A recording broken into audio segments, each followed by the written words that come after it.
Hey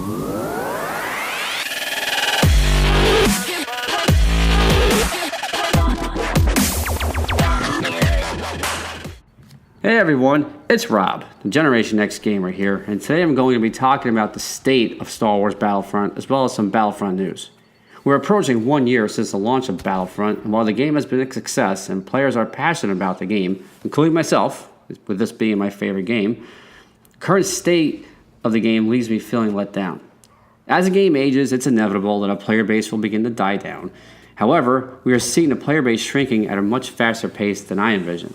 While the number of players playing on consoles is still okay, the number of players on the PC has dropped considerably. I'm able to get into any mode in Battlefront on the PS4, but the number of players in the game is starting to become a little less. With the launch of Battlefield 1 last week and Titanfall 2 scheduled for the 28th, it's natural for gamers to play these great new games. However, I feel there are a couple of additional reasons why the player base has been falling. The first reason is because I think players are disappointed with the Death Star DLC. Now, I never got a chance to record a review because my family and I were moving during the time of the launch for season pass holders, and by the time we were done, it was too late for a review. Now, my take on it is that the DLC is not as good as the Outer Rim or Bespin because there was too much flying in the Death Star and not enough infantry modes. If you've been on the fence about buying the Death Star, continue to hold off. Hopefully, DICE will announce additional modes for it. To this day, I still can't believe that the developers included Fighter Squadron when we are already flying in Battle Station. I'm not a big fan of flying, and I know most others are not big fans of it either. When I've been in Bespin and Fighter Squadrons in the next mode, nearly everyone quits out and goes back into another mode, including myself. I know there are some players who really like flying, but this game is not like Rogue Squadron games of the past. It's more of an infantry game. And if there are only 3 modes, it was really disappointing. This was also the second DLC where we did not get Heroes vs. Villains, one of the most popular modes in the game. And since the launch of the DLC, we were told that they would try to add more modes to the Death Star, but up to this point, we haven't heard anything from the developers.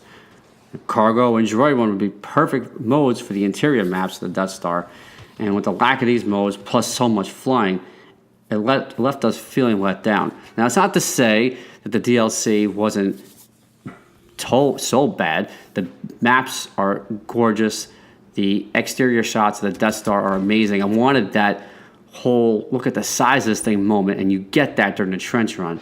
But what it lacks is what I think of the most when it comes to that mode. Now, the second reason why I feel the player base is walking away is because of all the bugs in the game.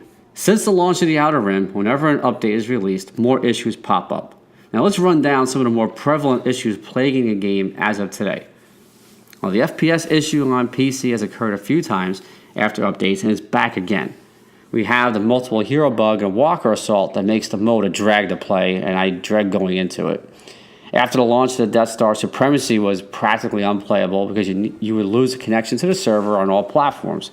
It was eventually fixed, but I recently lost connection to that game, which leaves me concerned. We still have the multiple hero glitch in Hero Hunt, and this bug has been around for a few months. There's also been a bug picking up the hero icon in Extraction where you get stuck in the selection mode, and now people just avoid picking it up entirely. The game can get stuck in the summary screen, and also you can spawn in as a soldier in the flying modes in Battle Station. Medical droids can be placed in front of a shipment in Extraction, and the shipment will get stuck. And let's not forget about all the bugs in Skirmish. I mean, I could go on and on. Now, the developers can look in the bug section in the official forums to see all the current bugs. But I'm also going to add another problem that I am having that I'm not sure others are experiencing. The game does not alert me on the screen when I level up with my trait ever since the Death Star DLC. There were times after the update where I thought I was playing really badly, only to find that I was already on trait level 3. To date, there's been no word to an October patch, which makes us feel like we were forgotten. Now, I understand. Resources were shifted after the first DLC to Battlefield, and I get that. But with the amount of bugs present, and the only sound we hear are crickets, it doesn't make us feel confident that a patch will come before the next DLC. However, if DICE were to announce a patch coming in the next 2 weeks or so to fix bugs and add more modes to the Death Star, I am confident that more players will return. So, DICE, I'm asking you, please, give us an update or a patch soon because I love playing this game and I don't want it to die. But also, EA and DICE, I'm also asking you So remember, the way in which the game is right now could affect our feelings toward the next Battlefront. There are those of us who felt it was wrong to leave out a campaign, and you admitted the game was rushed to meet the release of The Force Awakens. And we check out the reviews on Amazon. It's still sitting at 2.5 stars. Now, mostly from those who were bummed that there was no campaign mode. But by not updating the game to address these issues, you're going down a path that could leave us skeptical about the next game. Now on to some news. Reddit user Uninspired Zebra was at it again with some interesting details regarding Hero Blast. Now, he dug into the code, and he found that the game will be like regular Blast, where it's 6 versus 6, and hopefully 7 versus 7 when we get the new heroes from the Scarif DLC. And he goes on to write, before the game starts, each player is randomly assigned a hero to play as. It works like how Heroes vs. Villains used to work. You get the "you will play as" message instead of being able to select yourself, which is good because 6 people button mashing for Luke wouldn't end well. Once assigned a hero, you can play as that hero for the duration of the game. When you die, you'll respawn as that same hero. You drew the short straw and got assigned Boba? Tough luck. You're going to be Boba for the entire game. Apart from that, it's pretty much a regular game of Blast, but with a kill limit of 50 instead of 100. Now, where Hero Blast really shines is the number of maps it supports. You can play Hero Blast on any map that supports a regular Blast, which includes the Carbonite Freezing Chamber. He then goes on to say, now the question is who gets to play.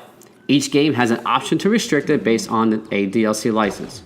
So, for example, Battle Station is limited to XP3. Their expansion pack equals a Death Star. The license for Hero Blast is Season Pass. So, unfortunately, it looks like people who individually bought the DLCs might be out of luck. I can't 100% confirm this, since there's nothing to say behind the scenes. It counts owning each DLC as being equivalent to having the Season Pass, but the phrasing suggests otherwise. Now, it was speculated last month when he found this mode that it would be for Season Pass holders, and it seems this will be the case with the Restrict option.